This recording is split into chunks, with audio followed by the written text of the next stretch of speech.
আপু একা একা বাইরে দিও না, দাঁড়াও দাঁড়াও।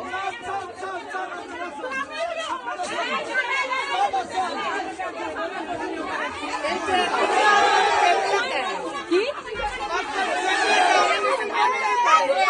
গালি কেন দিবে? ভিতরে ঢুকো। কিছু করছি না, তুমি যাও, তুমি ভিতরে যাও আগে যাও।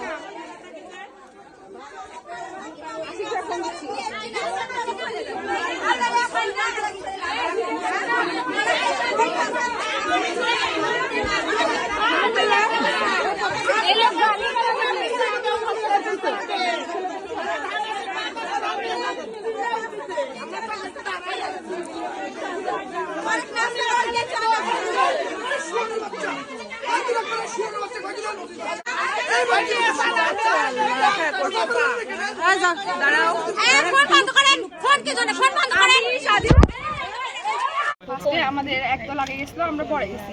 তো আমি যাচ্ছিলাম, ওখান থেকে লাল জ্যাকেট পরে একজন, উনি হচ্ছে মিন্টুর ভাই সেন্টু। উনি ফার্স্টে আমাকে বলছে হচ্ছে কুত্তার বাচ্চা, দেন বলছে শুয়োরের বাচ্চা। এটুকু বলার পর ওখান থেকে মিন্টু আসে, অনেক আজে বাজে কথা বলছে।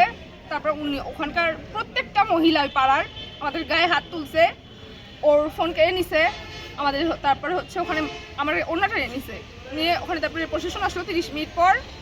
উনি এসে উল্টা আমাদের উপর চোটপাট দেখাচ্ছে। উনি বলতেছে যে উনি কি করবে, উনি ওনাদের লোক একে, আমরা ওখানে সবাই মেয়ে, একটা ছেলে নাই। ওই যে মিরাপুর বাসে গেছি, ওখানে কোনো ছেলে নাই। উনি আমাদের প্রশাসনও আমাদের পক্ষে ছিল না, ওখানে আমাদের লাইফ রিস্ক। ওনারা আমাদেরকে বের করে দিচ্ছে বাসা থেকে, গেটে তালা দিছে, বের করে দিচ্ছে। ওখানে প্রত্যেকটা ফ্যামিলি আমাদের বাসায় রাখবে না। আমরা ভোট চাইতে গেছি, প্রথমত আমরা ভোট চাইতে গেছি, ওরাও গেছে, আমরা কিচ্ছু বলিনি। ওরা ওখানে মিছিল করতেছে, আর দোষ পরে সব দোষ আমাদের যে আমরা অন্যায় করতেছি।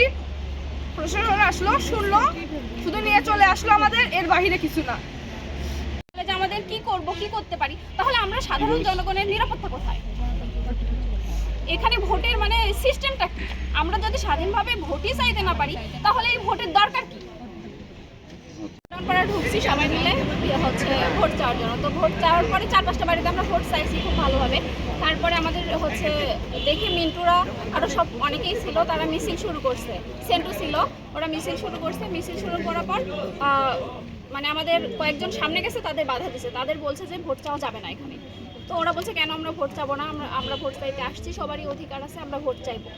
কিন্তু ওরা তারপরে মিছিল থামাচ্ছিল না, আমাদের পিছনে পিছনে যাচ্ছিল। তাই আমরা ভাবছিলাম যে অশান্তি সৃষ্টি হবে, তাই হচ্ছে মীরা ছিল ওখানে, মীরার বাসায় আমরা ঢুকছি। মীরার বাসায় ঢোকার সাথে সাথে ওরা আমাদের অনেক অশ্লীল ভাষায় গালাগালি করছে, যেগুলো বলার মতো নয়। এমনকি আমাদের হচ্ছে গায়ে হাত পর্যন্ত দিচ্ছে, এরকম খারাপ আচরণ করছে।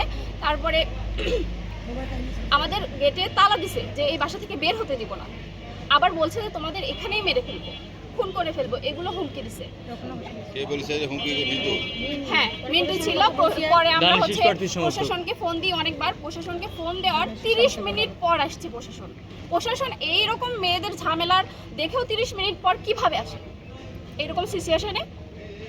আর হচ্ছে প্রশাসন আসার পরেও ওরা থামেনি, ওরা অনেক গালাগালি করছে, অনেক ঝগড়া করছে। ওরা একবার বের করে দিচ্ছে মীরাকে বলছে যে তুমি এই বাসা থেকে বের হও। মীরা ওই বাসায় ভাড়া থাকে, ওর উপরে অনেক টর্চার করছে ওরা। আর মীরাকে হুমকি দিছে। ইভেন মীরা আমাদের সঙ্গে নিয়ে আসছি মীরাকে, যেহেতু ওর হচ্ছে ঝামেলা করতে পারে, নিরাপত্তা নাই মীরার, তাই মীরাকে আমরা নিয়ে আসছি।